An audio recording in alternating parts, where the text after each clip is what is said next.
అదే విషయాన్ని ఈ రోజు గౌరవ మంత్రి గారికి గౌరవ శాసనసభ్యులు కేటీఆర్ గారు మాట్లాడే ప్రయత్నం చేస్తున్నారు. అసలు ఏంటి బడ్జెట్ ఏంటి, ఎంత ఉంది, ఎంత మిగులు బడ్జెట్ ఉంది, ఇంట్రెస్ట్ కట్టిన వెల్ఫేర్ స్కీమ్స్ ఇచ్చినా కూడా ఎంత డబ్బులు మిగులుతాయి అని చెప్పే ప్రయత్నం చేస్తా ఉన్నారు. అవన్నీ వింటున్నా మేము కూడా చాలా శ్రద్ధగా. అసలు ఒక మాట మాట్లాడలేదు, ఒక డిస్టర్బెన్స్ చేయలేదు, అట్లీస్ట్ నేను మైక్ అడగలేదు. కానీ సమయం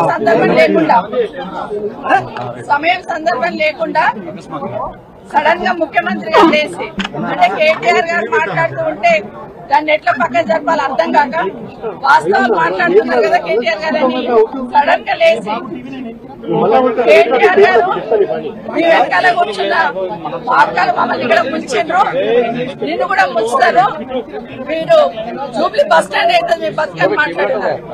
అంటే మహిళలంటే ఎంత గౌరవం అనేది ముఖ్యమంత్రి గారికి అర్థమవుతుంది. ఈ రోజు కొత్త కాదు, బయట మైకులు పెట్టుకుని ఎన్నో మాట్లాడుతుంటారు. ఆ రోజు సోనియా గాంధీ గారి దగ్గర నుండి మొదలు పెడితే ఈ రోజు అసెంబ్లీలో సవితమ్మ వరకు నోటికి ఏదొస్తే మాట్లాడే ప్రయత్నం చేస్తా ఉంటారు. మహిళలంటే ఎక్కడ గౌరవం లేదు, ఏం మాట్లాడాలో ఏం మాట్లాడకూడదు ఆలోచన లేదు. ఒకటి అడుగుతున్న రేవంత్ రెడ్డి గారు, మీరు ఈ పార్టీలోకి రాకముందు నుండి ఈ పార్టీకి సర్వీస్ ఇచ్చిన వాళ్ళం మేము. భుజాన జెండా వేసుకుని పనిచేసి ఆ పార్టీ అధికారంలోకి రావాలని కోరుకున్న వాళ్ళం, నేను గాని సునీత గాని. ఈ రోజు నా గురించి సునీత గురించి మాట్లాడుతూ పార్టీకి ఏదో మోసం చేశారని మాట్లాడారు. ఏం మోసం చేశాం? మిమ్మల్ని ఈ రోజు అవతల పార్టీలో మిమ్మల్ని ఈ పార్టీ కాంగ్రెస్ పార్టీలోకి రమ్మని చేయడం ఒకటే నేను చేసిన తప్పు అనిపిస్తుంది ఈ రోజు.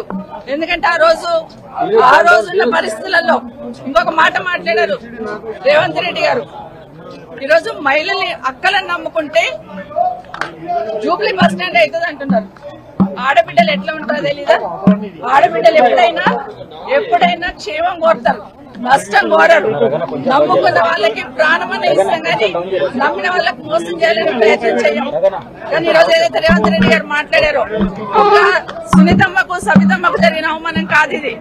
యావత్ తెలంగాణ మహిళల గురించి మాట్లాడిన మాటలు ఇవన్నీ. ఇప్పటికైనా ఎందుకంటే రేవంత్ రెడ్డి గారు ఒకటి గుర్తుపెట్టుకోవాలి.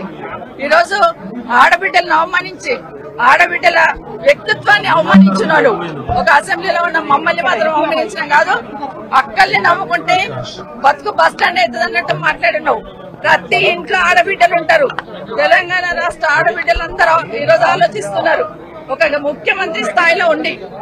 ఎందుకంటే ఈరోజు ఆ స్థానంలో నేను ఈరోజు వచ్చి అసెంబ్లీకి వచ్చి 24 సంవత్సరాల కింద వచ్చినప్పటి నుండి ఆ సీట్ ఏదైతే ఉందో ఆ సీట్ మీద చంద్రబాబు నాయుడు గారిని చూశాను, రాజశేఖర రెడ్డి గారిని చూశాను, రోషయ్య గారిని చూశాను, కేసీఆర్ గారిని చూశాను, కిరణ్ కుమార్ రెడ్డి గారిని చూశాను.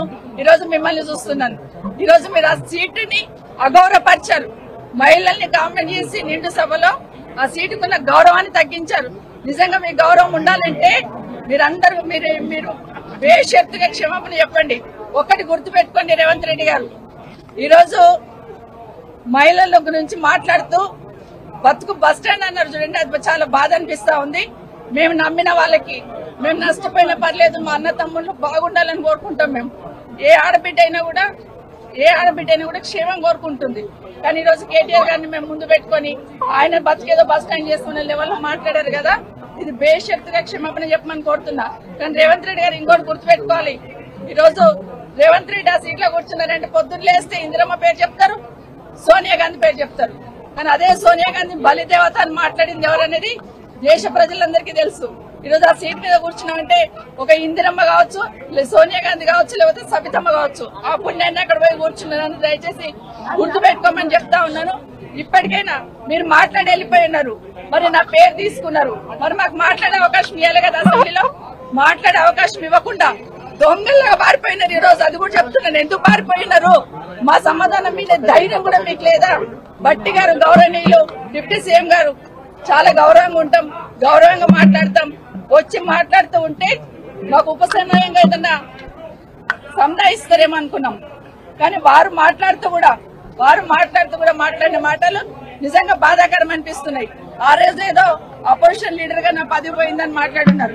మరి మీ పక్క సీట్ ఈ రోజు మీకు వచ్చే అవకాశం ఉండే కదా, ఎందుకు ప్రయత్నం చేసుకోలేరని బట్టి గారిని కోరుతా ఉన్నాను. ఈ రోజు మీ పార్టీ అధికారంలో ఉంది కదా. అన్నిటికన్నా ముఖ్యంగా ఒక మాట అన్నారండి గౌరవనీయులు డిప్యూటీ సీఎం గారు ఏ ముఖం పెట్టుకొని ఈ అసెంబ్లీలోకి వచ్చారన్నారు. మా కర్మగాలే వచ్చాం.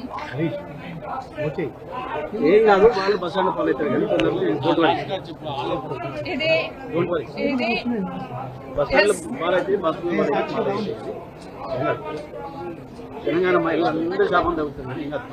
ఎందుకంటే మేమేం తప్పు చేయలేదు. దేశంలో చాలా మంది పార్టీలు మారుతూ ఉంటారు. ఈ రోజు మీ పక్కన కూర్చోబెట్టుకున్నారు. ఎన్నికలు అయిన తర్వాత మీ ప్రభుత్వం అధికారంలోకి వచ్చిన తర్వాత కేసీఆర్ గారి ఇంటి మీద ఉన్న వాళ్ళని కాకి నా ఇంటి మీద వాళ్ళతో కాల్ చేస్తామని మాట్లాడింది ఇదే గౌరవ ముఖ్యమంత్రి గారు. కానీ అదే కేసీఆర్ గారు గెలిపించిన ఎమ్మెల్యేలంతా తీసుకుపోయి మీ పక్కన కూర్చోబెట్టుకున్నప్పుడు నన్ను పార్టీ మారినవని అడిగితే అధికారం మీకు ఎక్కడిదేని అడుగుతున్నాను.